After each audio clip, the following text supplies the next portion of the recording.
اور آپ کی باتوں کی تصدیق کریں، چاہے وہ بات ہمارے سمجھ میں آئے چاہے نہ آئے۔ ایمان کی بات اگر ہے تو اللہ نبی صلی اللہ علیہ وسلم نے فرمایا کہ والذی نفس محمد بیدہ لا يسمع بی احد من هذه الامہ یہودی ولا نصرانی ثم يموت ولم يؤمن بالذی ارسلت به الا كان من اصحاب النار۔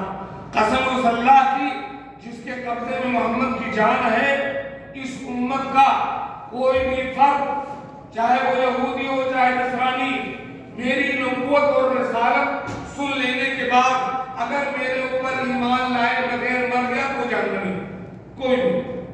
تو پہلا آپ کا یہ ہے کہ آپ کے بارے میں، آپ کی نبوت کے بارے میں سنتے ہی آپ پر ایمان لائیں اور آپ کی باتوں کی تصدیق کریں۔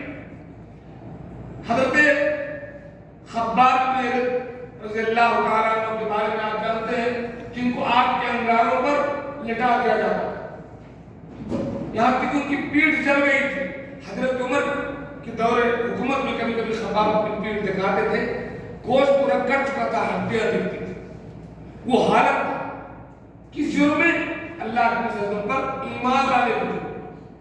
حضرت خباب نے صحیح بخاری کی روایت ہے، ایک آدمی کو قرض دیا، وہ دبنگ آدمی تھا، وہ پیسہ واپس نہیں کرا، اس نے کہا یہ پیسہ تم کو میں تب واپس کروں گا جب تم محمد صلی اللہ علیہ وسلم پر ایمان لانا چھوڑ دو، محمد صلی اللہ علیہ وسلم کے دین کا انکار کر دو۔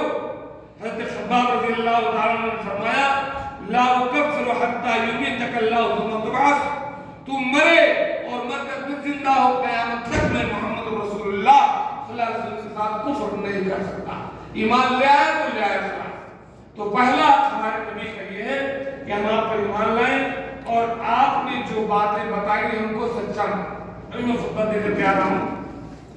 ایک واقعہ ایمان کے تازہ کرنے کے بارے میں کہ اللہ کی صدر پر ایمان کی مثال آپ دیکھیں۔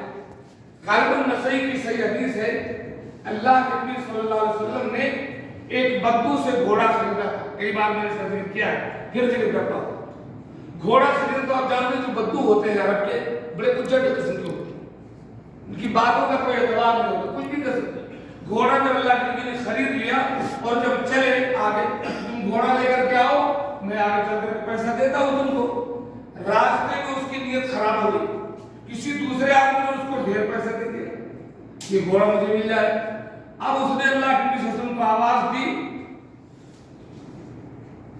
اور کہا کہ گھوڑا خریدنا ہے کہ میں بیچ دوں؟ اللہ کے نبی صلی اللہ علیہ وسلم تعجب کیا کہ آلریڈی میں گھوڑا لے چکا ہوں، یہ ایسا کیوں کہہ رہا ہے؟ آپ نے کہا گھوڑا تو میں لے چکا ہوں، کہا نہیں آپ نے گھوڑا نہیں لیا، جھوٹ بولا، اگر گھوڑا خریدا ہے تو کچھ گواہ ہو۔ اللہ کے بھائی گواہ اللہ ہے، کچھ اللہ ہے۔ اس نے کہا نہیں آپ نے نہیں خریدا، اور بھیڑ جمع ہو گئی اسی تو مہینے میں۔ اس نے کہا آپ نے کوئی گھوڑا نہیں خریدا ہے، گھوڑا خریدا تو گواہ لاؤ۔ اللہ کے نبی پاس کوئی گواہ تھا نہیں، آپ نے کہا خریدا، اس نے کہا نہیں خریدا۔ پورا مجمع جمع ہو گیا، اتنے میں حضرت خزیمہ بن ثابت انصاری رضی اللہ تعالیٰ عنہ کو نہ بھولیے گا، یاد رکھیے۔ حضرت خزیمہ بن ثابت انصاری بھیڑ کو چیرتے ہوئے آئے، کہا بات کیا ہے؟ اب بدو کہہ رہا ہے کہ آپ گواہ لاؤ، اللہ کے نبی نے کہا میں گھوڑا خریدا ہوں، وہ کہہ رہا ہے نہیں خریدے ہو، خریدو تو گواہی لاؤ، گواہی ہے نہیں۔ خزیمہ نے کہا کہ میں گواہی دیتا ہوں کہ اللہ کے نبی نے گھوڑا خریدا، گواہی ہو گئی، خلاص گھوڑا آپ کو مل گیا۔ اللہ کے نبی صلی اللہ علیہ وسلم نے بعد میں خزیمہ کو بلایا، کہا کہ بما شہدت یا خزیمہ، خزیمہ یہ بتاؤ گھوڑا جب میں نے خریدا تھا تو تم وہاں تھے نہیں، تم نے دیکھا نہیں، تم نے گواہی کیسے؟ ابھی تصدیق کا یا رسول اللہ، ہم آپ کو سچا جانتے ہیں، ہم نے کچھ نہیں دیکھا، آپ کیا کیا باتیں بتاتے ہو، ہم نے کچھ دیکھا ہے؟ کچھ نہیں دیکھا، ہم سب مانتے ہیں۔ تو جب آپ کہتے ہو کہ ہم نے گھوڑا خریدا ہے تو میں گواہی دیتا ہوں کہ ہم نے گھوڑا خریدا۔